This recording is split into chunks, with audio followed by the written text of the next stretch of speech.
নারীদের অধিকার আমরা মানি না বলে এক ধরনের বড় ধরনের দেশীয় এবং আন্তর্জাতিক প্রোপাগান্ডা আছে।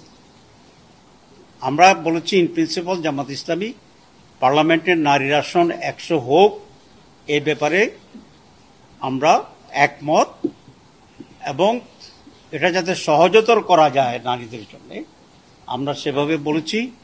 এটা নিম্নকক্ষে পিআর সিস্টেমে নারীদের আসনগুলো ভোট হবে।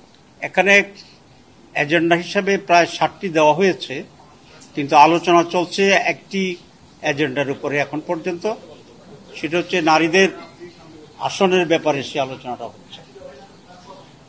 এখানে নারী আসনের ব্যাপারে কয়েকটি প্রস্তাবে গত কয়েকদিন ধরে অ্যামালগেমেটেড হইতে আলোচনা চলছে।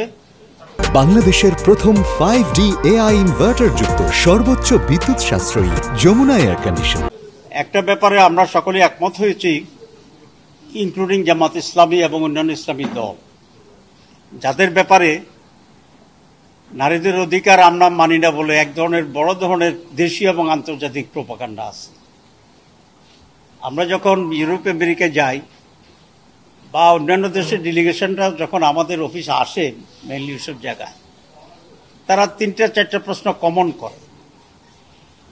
একটা করে এক্সট্রিমিজমের ব্যাপারে, টেরোরিজমের ব্যাপারে, 2 নম্বর করে মাইনরিটি ইস্যুটাতে, আর 3 নম্বর করে নারীর পজিশন কি জামাতের দৃষ্টিতে।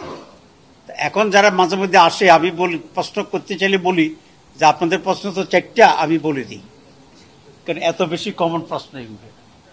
তো ওরা এনজয় করে, আসলে বলতে পারি ওরা কি বলতে চায়, তো বাকিটা তো জবাবের প্রশ্ন আছে। তো নারী ইস্যু ইজ এক্সট্রিমলি ইম্পর্টেন্ট এখনকার দুনিয়ায় বাংলাদেশের জন্য। সেখানে কমিশনের প্রধান প্রস্তাব ছিল যে 100টি নারী আসনে 50 জায়গায় উন্নীত করা।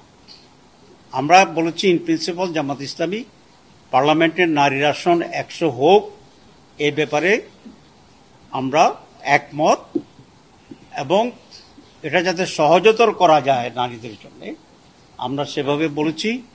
এটা নিম্নকক্ষে পিআর সিস্টেমে নারীদের আসনগুলো ভোট হবে।